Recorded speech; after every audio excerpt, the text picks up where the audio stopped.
বঙ্গবন্ধুর পলাতক খুনিদের ফিরিয়ে আনতে জনমত গড়ে তুলতে হবে প্রবাসীদের। কানাডায় সংবর্ধনায় প্রধানমন্ত্রী বললেন, বাঙালিদের জীবনমান উন্নয়নে কাজ করছে সরকার। মুক্তিযোদ্ধা ফারুক হত্যা মামলায় টাঙ্গাইলের সরকার দলীয় এমপি আমানুর রহমান খান রানার আদালতে আত্মসমর্পণ, পাঠানো হলো কারাগারে। কুমিল্লার লাকসামে প্রাইভেট কার নিয়ন্ত্রণ হারিয়ে খাদে পড়ে একই পরিবারের ৩ শিশুসহ নিহত ৫, আহত ২। বারবার দুর্ঘটনায় ক্ষুব্ধ এলাকাবাসী। ওভারটেকিং, ওভারস্পিড সহ নানা কারণে ঈদের সড়ক পথে হযবরল অবস্থায় বেড়েছে দুর্ঘটনা। ২ সপ্তাহে মারা গেছে ১৬২ জন। চালকদের বেপরোয়া গতিকে দায়ী করলেন মন্ত্রী। হজের ফিরতি ফ্লাইটে শিডিউল বিপর্যয়। প্রতিটি ফ্লাইট আসছে নির্ধারিত সময়ের অনেক পরে। অব্যবস্থাপনার জন্য এজেন্সিকে দুষছেন হাজিরা। এবং জম্মু কাশ্মীরে সেনাঘাঁটিতে হামলার জন্য জয়শ ই মোহাম্মদকে দায়ী করলেন ভারতীয় সেনাপ্রধান। নিউ ইয়র্কের ম্যানহাটনে বোমা বিস্ফোরণে আহত ২৯, মিনেসোটায় হামলাকারী পুলিশের গুলিতে নিহত।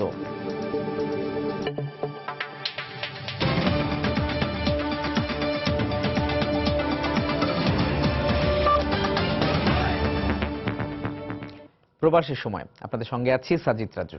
মহাসড়কে অদক্ষ চালকের গাড়ি চালানো, দ্রুত গতি ও ট্রাফিক আইন অমান্য করার কারণে ঈদে সড়ক দুর্ঘটনা বেড়ে যায়, এমন অভিমত ব্যক্ত করেছেন যোগাযোগ বিশেষজ্ঞরা। তারা বলছেন, ঈদের সময় এই দুর্ঘটনায় হার বেড়ে যায়। দুর্ঘটনা নিয়ন্ত্রণে আধুনিক সড়ক ব্যবস্থাপনার পাশাপাশি ট্রাফিক পুলিশের কঠোর নজরদারি বাড়ানো উচিত বলে মনে করেন তারা।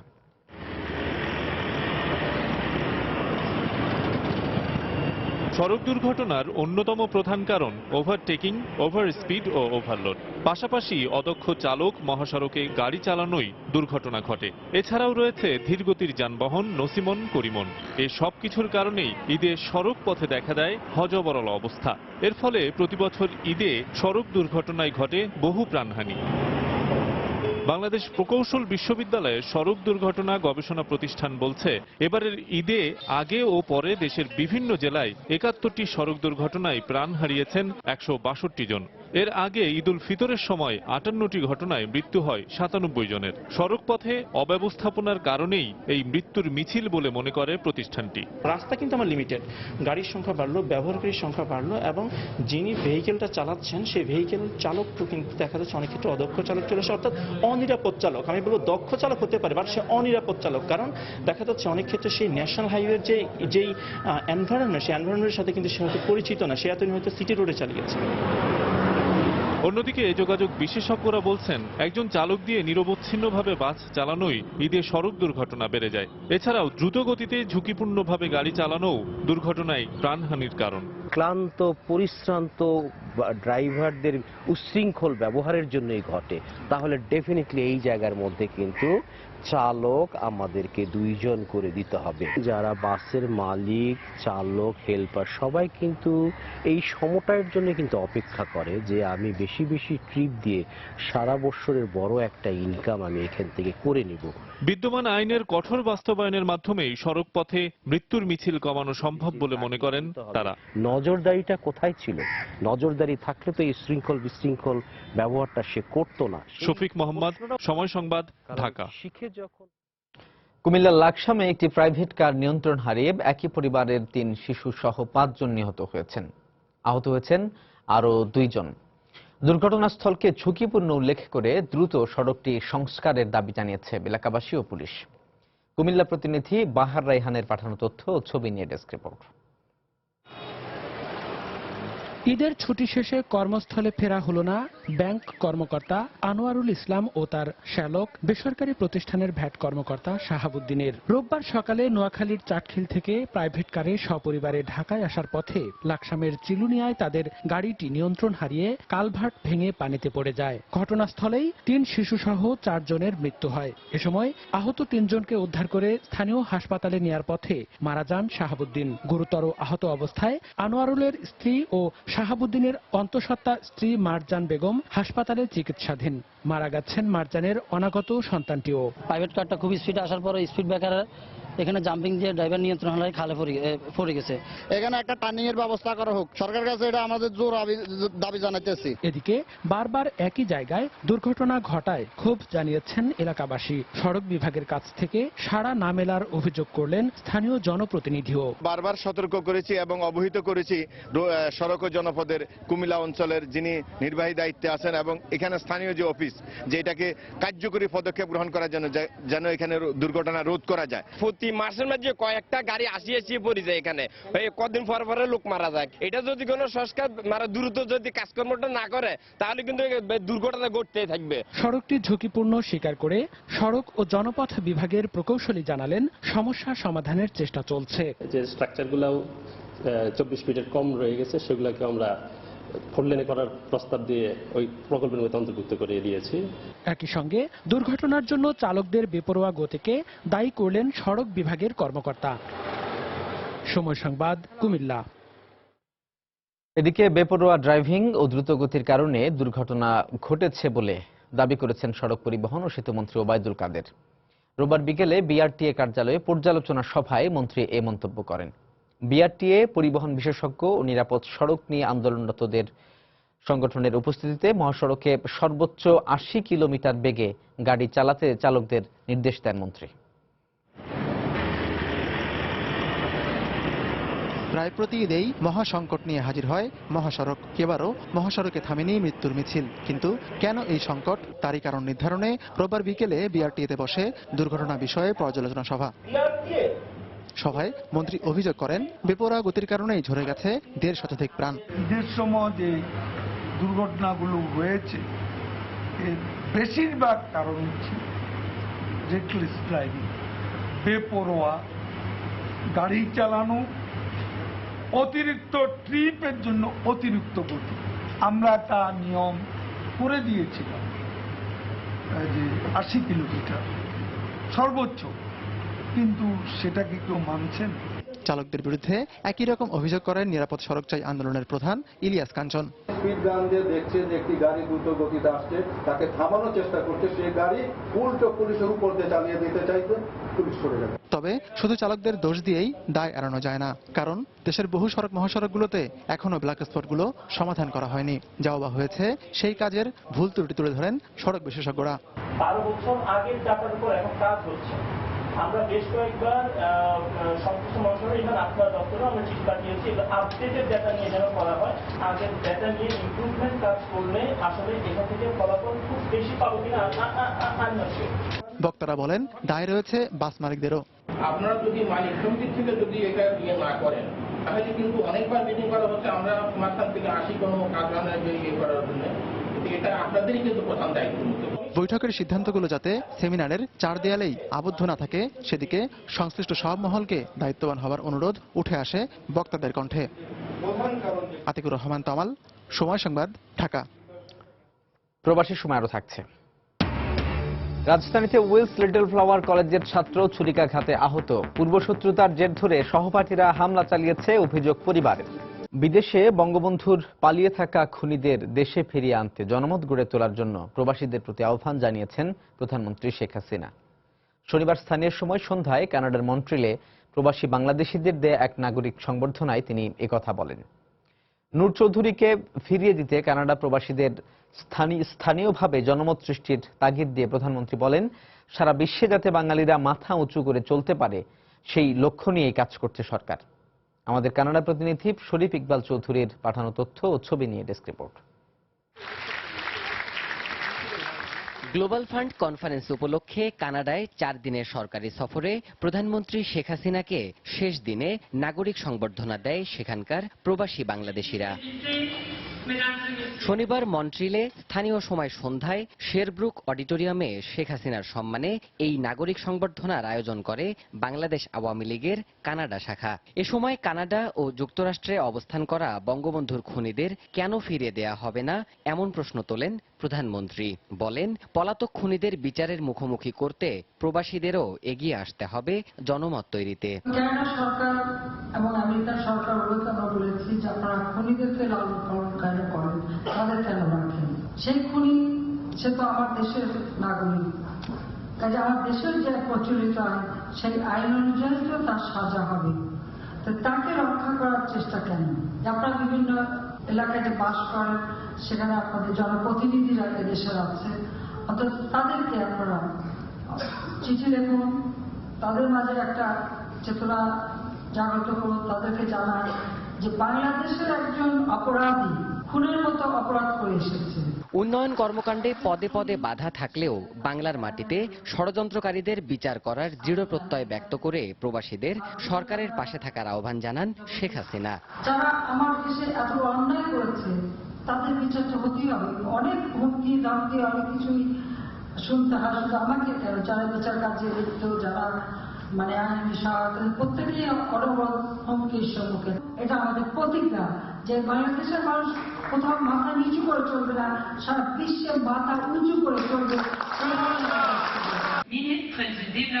এর আগে দুপুরে মন্ট্রিলে ইন্টারন্যাশনাল সিভিল এভিয়েশন অর্গানাইজেশনের প্রধান কার্যালয়ে জাতিসংঘ মহাসচিব বান কি মুন, কানাডার প্রধানমন্ত্রী জাস্টিন ট্রুডো, প্রযুক্তি প্রতিষ্ঠান মাইক্রোসফটের প্রতিষ্ঠাতা বিল গেটসের সঙ্গে গ্লোবাল ফান্ডের সমাপনী পর্বে অংশ নেন প্রধানমন্ত্রী শেখ হাসিনা।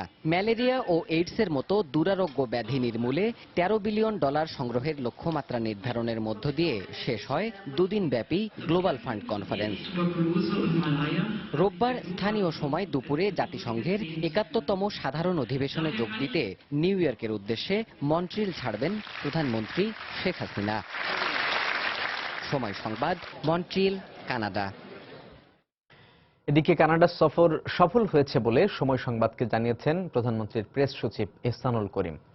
এই সফর দুদেশের সম্পর্কে ভবিষ্যতে গুরুত্বপূর্ণ অবদান রাখবে বলেও মন্তব্য করেন তিনি। ফিফথ গ্লোবাল ফান্ডের রিপ্লেনিশমেন্টের কনফারেন্স, সেটার যোগদান ছাড়াও মাননীয় প্রধানমন্ত্রী দ্বিপাক্ষিক বৈঠক করেছেন কানাডার প্রধানমন্ত্রী জাস্টিন ট্রুডোর সাথে। সারা বিশ্বে এখন যে একটি সমস্যার প্রকট হয়ে উঠেছে, সেই টেরোরিজম, এই ইস্যুতে তারা দুজনেই আলাপ করেছেন এবং তারা সামগ্রিকভাবেই মনে করেছেন যে এটা একটা বৈশ্বিক সমস্যা, এটা সবাই মিলে এটার মোকাবেলা করতে হবে। ভারত নিয়ন্ত্রিত কাশ্মীরে সেনা ঘাঁটিতে সন্ত্রাসী হামলার জন্য জয়শ-ই মোহাম্মদকে দায়ী করেছে সেনাপ্রধান। হামলার ঘটনায় নিহত হয়েছেন 17 সেনা সদস্য। আহত 20 সেনাকে জম্মু কাশ্মীরের রাজধানী শ্রীনগরের হাসপাতালে ভর্তি করা হয়েছে। এ ঘটনায় 4 হামলাকারীও নিহত হয়েছে। হামলার ঘটনায় রাশিয়া ও যুক্তরাষ্ট্র সফর বাতিল করেছেন স্বরাষ্ট্রমন্ত্রী রাজনাথ সিং।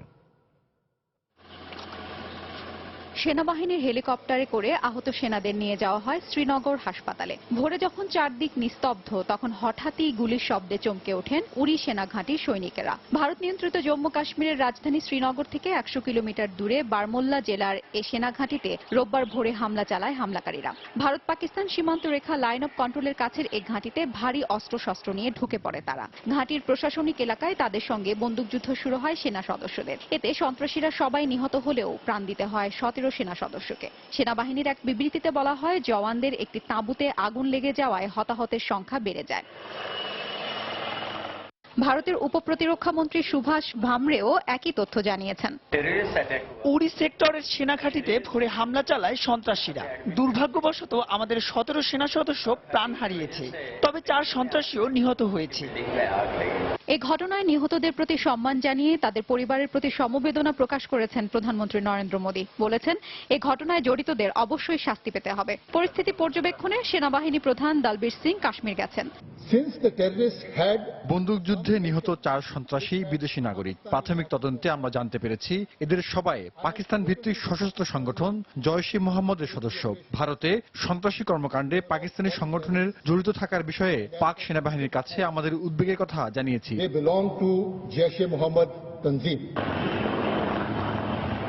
হামলার ঘটনায় রাশিয়া ও যুক্তরাষ্ট্র সফর বাতিল করে স্বরাষ্ট্রমন্ত্রী রাজনাথ সিং নিরাপত্তা কর্মকর্তাদের সঙ্গে জরুরি বৈঠক করেন। বৈঠকে তিনি এ ধরনের সন্ত্রাসী ঘটনায় মদদ দেওয়ার জন্য পাকিস্তানকে দায়ী করেন। হাফসাতুন্নেসা, সময় সংবাদ। নিউ ইয়র্কের ম্যানহাটনে বোমা বিস্ফোরণের ঘটনায় সন্ত্রাসবাদের কোনো যোগসূত্র নেই বলে দাবি করেছেন মেয়র বিল ডি ব্লাজিও। তবে এই বিস্ফোরণ ইচ্ছাকৃতভাবে ঘটানো হয়েছে বলে জানিয়েছেন তিনি। শনিবার রাতে ম্যানহাটনের চেলসিতে এই বিস্ফোরণে 29 জন আহত হন। বিস্ফোরণের পর স্থানীয়দের মধ্যে আতঙ্ক বিরাজ করলেও নিউ ইয়র্কে বড় ধরনের হামলার হুমকি নেই বলে জানিয়েছে কর্তৃপক্ষ। এদিকে বিস্ফোরণ স্থলের কিছু দূর থেকে আরও একটি সন্দেহজনক ডিভাইস নিরাপদে সরিয়ে নেওয়া হয়েছে। প্রচণ্ড শব্দে বিস্ফোরণের পরপরই নিউ ইয়র্ক পুলিশের পাশাপাশি ঘটনাস্থলে ছুটে যান উদ্ধারকারীরা। আহতদের দ্রুত হাসপাতালে নেয়ার মধ্যেই পুরো এলাকাটি ঘিরে ফেলে পুলিশ। বিস্ফোরণ স্থলের আশপাশের রাস্তাগুলো বন্ধ করে দেওয়া হয়। স্থানীয় সময় শনিবার রাত 9টার দিকে চেলসির 23 নম্বর রাস্তায় হঠাৎই এই বিস্ফোরণের ঘটনা ঘটে। এই সময় মানুষের ছোটাছুটিতে স্থানীয়দের মধ্যে আতঙ্ক ছড়িয়ে পড়ে। হঠাৎই আমরা বিকট শব্দ শুনতে পাই, পরে আলোর ঝলকানি দেখে মনে হচ্ছিল বজ্রপাত। আমি বাসায় ছিলাম, বিস্ফোরণের শব্দে কেঁপে উঠি। জানালা দিয়ে তাকিয়ে দেখি সবাই যে যার মতো ছুটছে। এর কিছুক্ষণ পর পুলিশ ও দমকল বাহিনীর প্রধানদের নিয়ে ঘটনাস্থল পরিদর্শন করেন নিউ ইয়র্কের মেয়র বিল ডি ব্লাজিও। বিস্ফোরণের সঙ্গে সন্ত্রাসবাদের যোগসূত্র খুঁজে পাওয়া না গেলেও এটি ইচ্ছাকৃতভাবে ঘটানো হয়েছে বলে জানান তিনি।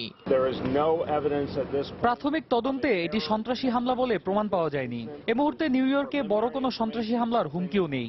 আমাদের আইন শৃঙ্খলা বাহিনী ও গোয়েন্দা সংস্থাগুলো তৎপর রয়েছে, সবকিছুই আমাদের নিয়ন্ত্রণে। নিউ ইয়র্ক পুলিশ জানায় আগে থেকে সেখানে বিস্ফোরক পেতে রাখা ছিল, পরে এতে বিস্ফোরণ ঘটানো হয়। বিস্ফোরণের পর ঘটনাস্থলের পাশের একটি ডাস্টবিন থেকে বিস্ফোরিত ডিভাইসের একটি ব্যাগ উদ্ধার করে পুলিশ। প্রত্যক্ষদর্শীদের বর্ণনা ও ঘটনাস্থল থেকে আরও তথ্য সংগ্রহের পাশাপাশি বিষয়টি খতিয়ে দেখা হচ্ছে বলেও জানিয়েছে তারা। এদিকে চেলসির এই বিস্ফোরণের কয়েক ঘন্টা পর রোববার সকালের দিকে আগের বিস্ফোরণ স্থলের কিছু দূর থেকে আরও একটি সন্দেহজনক বিস্ফোরক ডিভাইস উদ্ধার করেছে পুলিশ। একটি প্রেসার কুকারের সঙ্গে তার লাগিয়ে তা মোবাইলে সংযোগ দেওয়া ছিল বলে জানিয়েছে বোমা নিষ্ক্রিয়কারী দল। নিরাপদে ডিভাইসটি সরিয়ে নেওয়ার পর তা তদন্ত করা হচ্ছে। এর আগে একই দিন পাশের অঙ্গরাজ্য নিউ জার্সিতে এক বিস্ফোরণের ঘটনা ঘটে। ওই ঘটনায় কোনো হতাহতের খবর পাওয়া যায়নি। দেলোয়ার হোসেন, সময় সংবাদ। এদিকে নিউ ইয়র্কের ম্যানহাটনে বিস্ফোরণের ঘটনায় আন্তর্জাতিক কোনো সন্ত্রাসী গোষ্ঠী নয়, বরং স্থানীয় মার্কিনিরাই জড়িত থাকতে পারে বলে মন্তব্য করেছেন আন্তর্জাতিক সম্পর্ক বিশ্লেষক ডক্টর AKM আব্দুল মোমেন। সময় সংবাদকে তিনি এই কথা বলেন। তিনি আরো বলেন, মার্কিনীদের যুদ্ধনীতি ও বহির্বিশ্বের সঙ্গে ওয়াশিংটনের কূটনৈতিক সম্পর্কের জেরে এই ধরনের ঘটনা ঘটে থাকতে পারে। আলোচনা হবে, তবে সাধারণ পরিষদের থেকে বেশি হবে ইউএস কংগ্রেস যদি এটা পিক আপ করে। হ্যাঁ, সেখানে যদি ইউএস কংগ্রেস এটা পিক আপ করে এবং মনে করে এই উপরে বিশেষ আলোচনা দরকার, এই জন্য অ্যাকশন দরকার, তাহলে কাজ হবে। ইউএনএতে ডিবেট হবে, এই ডিবেট পর্যন্তই হবে। আমেরিকা যদি সেখানে না যায় কিছু হবে না। ইউএনএ যে সেশনগুলো হবে সেটা আরো জোরালো হবে এবং আমেরিকার হয়তো it is time for America এই সন্ত্রাস বন্ধের জন্য সত্যিকারভাবে কমিটমেন্ট দরকার। যুক্তরাষ্ট্রের মিনেসোটা অঙ্গরাজ্যে 8 জনকে ছুরিকাঘাতের ঘটনায় হামলাকারী পুলিশ গুলিতে নিহত হয়েছে। জঙ্গি গোষ্ঠী আইএস তাদের নিজস্ব গণমাধ্যমে হামলার দায়িত্ব স্বীকার করেছে। শনিবার রাজ্যের সেন্ট ক্লাউড এলাকার একটি শপিং মলে এই ঘটনা ঘটে। পুলিশ জানায় রাত 8টার দিকে হঠাৎ ওই হামলাকারী শপিং মলের ভেতরে বেশ কয়েকজনের উপর ছুরি নিয়ে অতর্কিত হামলা চালায়। এ সময় অন্তত 8 জন গুরুতর আহত হলে পুলিশ ঘটনাস্থলে এসে হামলাকারীকে লক্ষ্য করে গুলি চালালে নিহত হয় সে। আহতদের দ্রুত স্থানীয় হাসপাতালে ভর্তি করা হয়। এদের অবস্থা স্থিতিশীল বলে জানিয়েছে হাসপাতাল কর্তৃপক্ষ। হামলার উদ্দেশ্য সম্পর্কে এখনও নিশ্চিত করে কিছু জানা যায়নি বলে পুলিশের পক্ষ থেকে জানানো হয়েছে। জিয়া চ্যারিটেবল ট্রাস্ট দুর্নীতি মামলা চূড়ান্ত পরিণতির দিকে এগিয়ে আসায় উদ্বেগ প্রকাশ করে বিএনপি মহাসচিব মির্জা ফখরুল ইসলাম আলমগীর বলেছেন, বেগম খালেদা জিয়ার বিরুদ্ধে চলা মামলাগুলো রাজনৈতিকভাবেই মোকাবেলা করা হবে। রোববার দুপুরে নয়াপল্টনে দলের কেন্দ্রীয় কার্যালয়ে নেতাদের সঙ্গে এক অনানুষ্ঠানিক সভা শেষে সাংবাদিকদের কাছে মন্তব্য করেন তিনি। সভায় আগামী 20 সেপ্টেম্বর বেগম জিয়ার কারামুক্তি দিবস পালনের সিদ্ধান্ত হয়েছে বলেও জানান তিনি। দলের চেয়ারপারসন দেশনেত্রী বেগম খালেদা জিয়া, মঈনুদ্দিন ফখরুদ্দিন সরকার অবৈধভাবে তাকে গ্রেফতার করে রেখেছিল। সেই গ্রেফতার অবস্থা থেকে বেরিয়ে আসার পরে, মুক্ত হওয়ার পরে সেই দিনটি আমরা পালন করি 11ই সেপ্টেম্বর। কিন্তু এবার যেহেতু ঈদের সময় ছিল আমরা করতে পারিনি, আমরা সেই কারণে আগামী 20 তারিখে ইঞ্জিনিয়ার্স ইনস্টিটিউটে বিকাল 3টায় এই দিবসটি আমরা পালন করব। এর আগে আমরা দেখেছেন আমরা বেশ কিছু আন্দোলনও করেছি। আমরা আবারও এই বিষয় নিয়ে আমরা কথা বলছি। আমরা এই ব্যাপারে যতটুকু আমাদের সম্ভব আমরা রাজনৈতিকভাবে মোকাবেলা করার চেষ্টা করছি। মুক্তিযোদ্ধা ফারুক আহমদ হত্যা মামলার প্রধান আসামি টাঙ্গাইলের সরকার দলীয় সংসদ সদস্য আমানুর রহমান খান রানার জামিন আবেদন নামঞ্জুর করে কারাগারে পাঠিয়েছেন আদালত। রোববার সকালে অতিরিক্ত জেলা ও দায়রা জজ আদালতের বিচারক আবুল মনসুর মিয়া এই আদেশ দেন। এর আগে সকালে আমানুর রহমান খান রানা আদালতে আত্মসমর্পণ করে জামিন আবেদন করেন। শুনানি শেষে বিচারক জামিন আবেদন নামঞ্জুর করে কারাগারে পাঠানোর নির্দেশ দেন। 2013 সালের 18 জানুয়ারি টাঙ্গাইল পৌরসভার কলেজপাড়া এলাকায় মুক্তিযোদ্ধা ও আওয়ামী লীগ নেতা ফারুক আহমেদের গুলিবিদ্ধ লাশ উদ্ধার করে পুলিশ। এ ঘটনায় নিহতের স্ত্রী নাহার আহমদ বাদী হয়ে আমানুর রহমান খান রানাকে প্রধান আসামি করে 14 জনের বিরুদ্ধে মামলা করেন। এদিকে রানার জামিন আবেদন নামঞ্জুর করে কারাগারে পাঠানোয় আনন্দ মিছিল করেছে জেলা আওয়ামী লীগের একাংশের নেতাকর্মীরা। ফারুক হত্যা মামলা এটা চাঞ্চল্যকর মামলা এবং 2 জন আসামি 164-এ এই রানা এবং অন্যান্য আসামিদের নাম বলেছে। সে আজকে কোর্টে আসছিল এবং কোর্টে সে আত্মসমর্পণ করেছে এবং ন্যায় বিচারের স্বার্থে আমাদের রাষ্ট্রপক্ষের বক্তব্য শুনে এই আসামিকে জেল কাস্টডিতে পাঠিয়েছে। প্রবাসী সময় আরো থাকছে। ঈদের ছুটির পর অনুশীলনে টাইগাররা। আফগানিস্তানের বিপক্ষে পুলে থাকা 20 ক্রিকেটার দিনভর ঝালিয়ে নিলেন নিজেদের। হজের ফিরতি ফ্লাইটে দেখা দিয়েছে শিডিউল বিপর্যয়। প্রতিটি ফ্লাইটই আসছে নির্ধারিত সময়ের অনেক পরে। এতে ভোগান্তি পোহাতে হচ্ছে হাজিদের। হজ ফ্লাইটে অব্যবস্থাপনার জন্য এজেন্সির মুয়াল্লেমদের দুষছেন তারা। তবে ভালোভাবে হজ শেষ করে দেশে ফিরতে পেরে সন্তোষ প্রকাশ করেছেন হাজিরা। শনিবার রাত 8:30টায় অবতরণের কথা থাকলেও হাজিদের নিয়ে বাংলাদেশ বিমানের প্রথম ফ্লাইটটি ঢাকায় আসে মধ্যরাতে। নির্ধারিত সময়ের চেয়ে বিলম্ব প্রায় 7 ঘন্টা। একই অবস্থা পরের ফিরতি ফ্লাইটেরও, এবার বিলম্ব প্রায় 12 ঘন্টা। নানা অব্যবস্থাপনা এবং বিলম্বের জন্য বিভিন্ন এজেন্সির মুয়াল্লেমদের সমন্বয়হীনতা এবং গাফিলতি প্রধান কারণ বলে দাবি হাজিদের। প্রথমত আমরা বাংলাদেশ মুয়াল্লেমের অরাজকতা, দ্বিতীয়ত গাইডের কোনো ছিল না। প্রথম থেকে যাওয়ার পর থেকে গাইডের কোনো সুযোগ সুবিধা আমরা পাই নাই। আমরা নিজেদের মতো গেছি, নিজেদের মতো আসছি। মুয়াল্লেম গাড়ি পাঠায় না আমাদের জন্য। আমাদের 12:30টায় রেডি করতে, পরের দিন 9:30টায় আমাদের গাড়ি পাঠাইছে। তারপরে তো গাড়ি কি এখানে চেকিং ওইখানে চেকিং এরকম করতে করতে যখন বিমান ছেড়ে দেওয়ার টাইম তখন আমরা বিমানবন্দরে পৌঁছি। এদের অযোগ্যতা এবং একনিষ্ঠতার অভাবের কারণেই এই সময় মতো জেদ্দায় গাড়ি আসতে বিলম্ব হয়েছে। তবে শুধু হজ এজেন্সি নয়, বাংলাদেশ বিমানের নানা অব্যবস্থাপনা নিয়েও অসন্তুষ্টির কথা জানিয়েছেন হাজিরা। প্লেন উঠছি, নো এসি, আমরা একটা মনে হয়েছে একটা গুদাম ঘরের মধ্যে বসে ছিলাম। ঘন্টার পর ঘন্টা প্রত্যেকটা লোকের জিজ্ঞাসা করেন হাজিদের কি কষ্ট দিছে। এত গরম ছিল, মানে ল্যান্ডিং অবস্থায় মানে অনেকে তো ফিট হয়ে গেছে। আমি নিজে অসুস্থ হয়ে গেছিলাম, দেখেন এই যে ভমিটিং হয়ে মানে খুব খারাপ অবস্থা। ফ্লাইট নামতে দেরি হয়, বিমানবন্দরের বাইরে ঘন্টার পর ঘন্টা অপেক্ষা করতে দেখা যায় হাজিদের স্বজনদের। আমার বাবা আসবে, এখনো আমরা কোনো যোগাযোগও পাচ্ছি না, কিছু পাইতেছি না, বা কেউ কাছে এরকম জানতে পারতাছি না। কোনো যোগাযোগ করতে পারছি না, হজের তথ্য কেন্দ্র থেকেও কোনো সেরকম রেসপন্স পাচ্ছি না আর কি। আগামী 17 অক্টোবর পর্যন্ত চলবে ফিরতি হজ ফ্লাইটের কার্যক্রম। বাংলাদেশ থেকে এবার প্রায় 1 লাখের বেশি মানুষ হজ করতে গিয়েছিলেন। এর মধ্যে প্রায় অর্ধেক বিমান বাংলাদেশ এয়ারলাইন্সের 137টি ফিরতি ফ্লাইটে দেশে ফিরবে। অন্য এয়ারলাইন্সে ফেরার কথা রয়েছে বাকিদের। তরিকুল ইসলাম সৌরভ, সময় সংবাদ, ঢাকা। মাদারীপুরে প্রেমের প্রস্তাবে রাজি না হওয়ায় 9ম শ্রেণীর এক শিক্ষার্থীকে কুপিয়ে হত্যার অভিযোগ উঠেছে এক যুবকের বিরুদ্ধে। রোববার সকালে কালকিনি উপজেলার নবগ্রাম এলাকায় ঘটনা ঘটে। হত্যার পর পালিয়ে যাওয়ার সময় ওই যুবক মিলনকে আটক করে পুলিশের সোপর্দ করে স্থানীয়রা। এদিকে মেয়ের মৃত্যুতে পরিবারে চলছে মাতম। দৃষ্টান্তমূলক শাস্তির দাবি করেছে সহপাঠী ও স্থানীয়রা। এ ঘটনায় একটি মামলা করেছে নিহতের পরিবার। সঞ্জয় কর্মকার অভিজিতের তথ্য ও সাদা দাকানোর ছবি নিয়ে ডেস্ক রিপোর্ট। বাবা মায়ের 3 সন্তানের মধ্যে নিতু ছিল বড়। রোববার সকালে স্কুলে যাওয়ার কিছু সময় পর বাড়িতে লাশ হয়ে আসে নিতু। এরপর থেকে সন্তান হারানোর শোকে বারবার মূর্ছা যাচ্ছেন মা।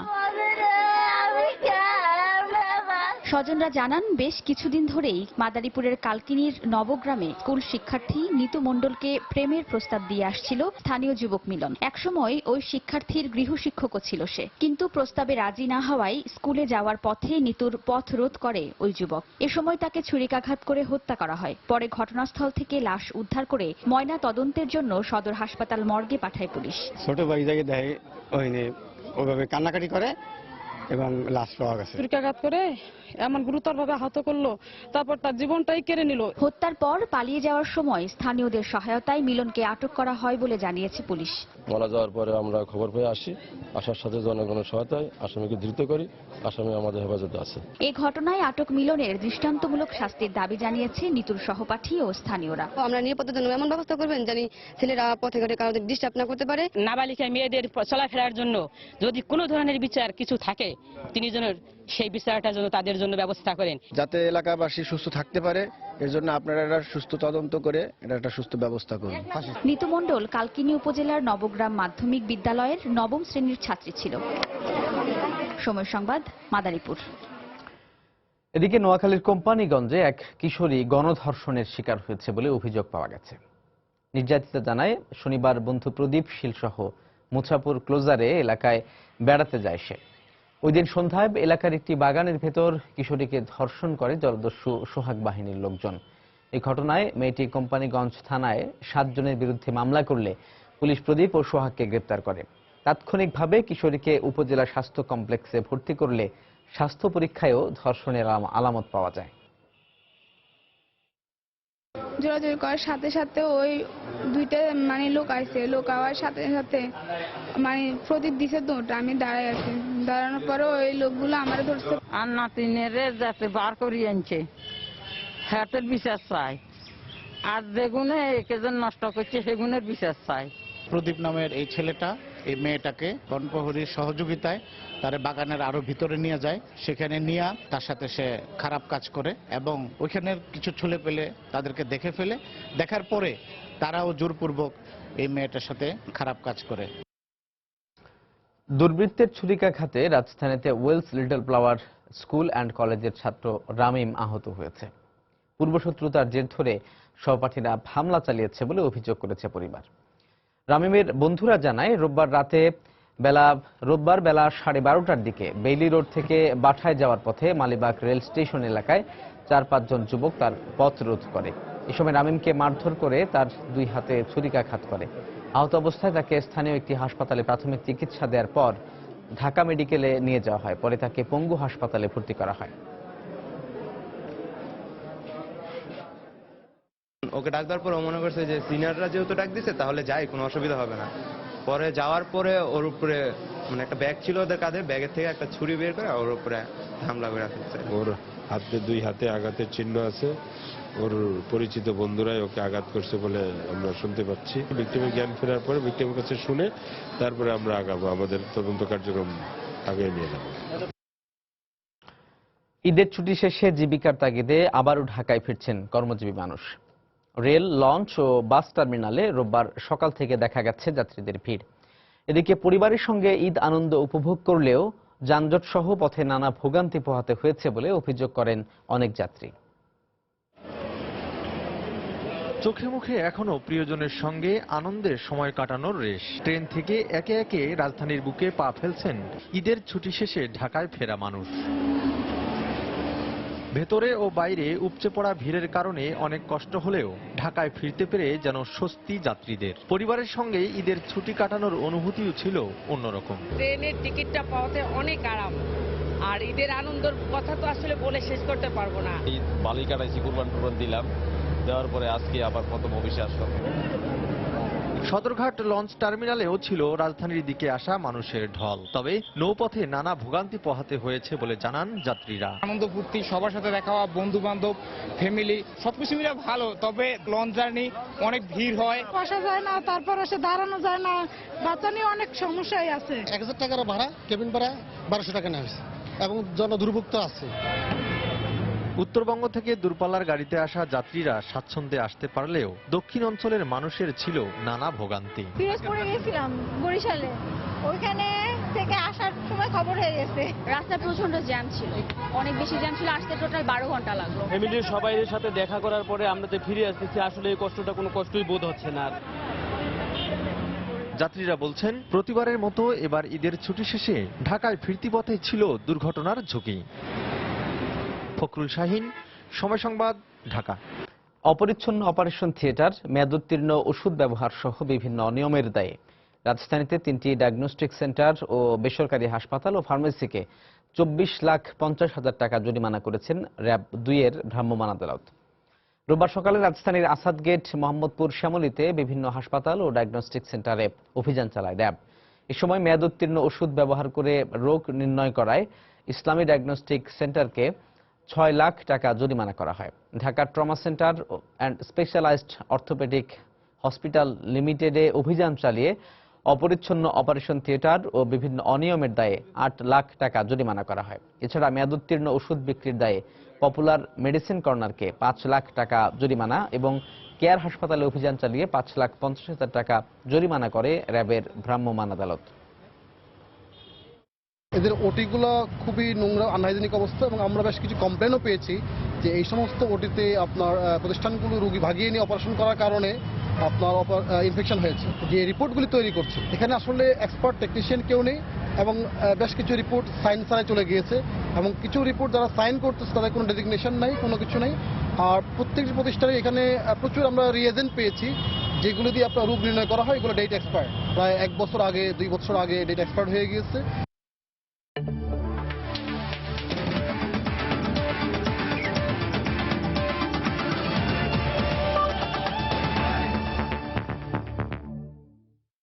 ক্রিকেটের খবর। আফগানিস্তান ও জায়ান্ট ইংল্যান্ডের বিপক্ষে ওয়ানডে সিরিজের জয়ের সংকল্পের কথা জানিয়েছেন বাংলাদেশ ক্রিকেট দলের নতুন ব্যাটিং পরামর্শক থিলান সামারাবীরা। মাশরাফি, মুশফিকদের সাথে দ্রুতই নামিয়ে নিতে চান এই লঙ্কান কোচ। রোববার ঈদের ছুটির পর কৃত্রিম আলোয় প্রথম দিনের মতো অনুশীলন করেছেন আফগানিস্তান ও ইংল্যান্ডের বিপক্ষে বাংলাদেশের পুলে থাকা 20 ক্রিকেটার।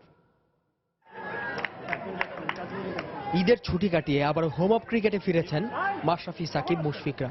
এরপরও ঈদের আমেজ যেন এখনো ফুরোয়নি। ফ্লাডলাইটের কৃত্রিম আলোয় মিরপুরের সেন্টার উইকেট ও ইনডোরে ব্যাটিং, বোলিং ও ফিল্ডিংয়ে ব্যস্ত সময় কাটায় মাশরাফির দল।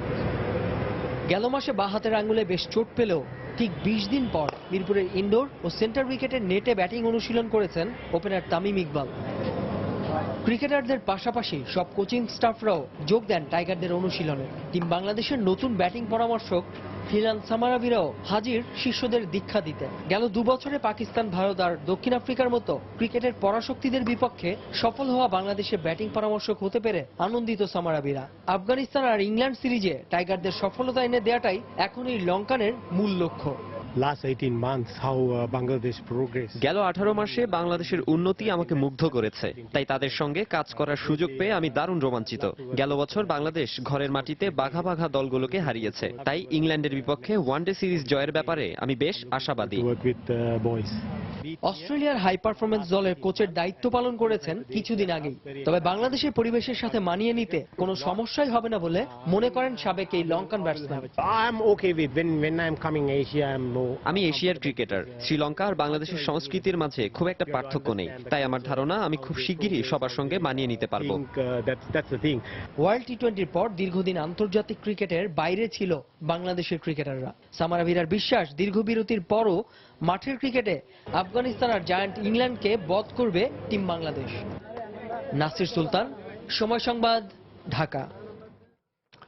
রিও প্যারালিম্পিকে ইভেন্ট চলাকালে হৃদযন্ত্রের ক্রিয়া বন্ধ হয়ে মৃত্যুবরণ করেছেন ইরানের সাইক্লিস্ট বাহমান গুলবার্নেজাদ। রিও প্যারালিম্পিকে পুরুষদের C4-5 রেসে চূড়ান্ত লক্ষ্যের দিকে এগিয়ে যাচ্ছিলেন বাহমান। হঠাৎ করেই ফিনিশিং লাইনের একেবারে কাছে এসে পাশের প্রতিযোগীর উপর পড়ে যান তিনি। অসুস্থ হয়ে পড়লে দ্রুত তাকে ইউনিমেড রিও হাসপাতালে নেওয়া হয়। সেখানে নেয়ার পর চিকিৎসকরা তাকে মৃত ঘোষণা করেন।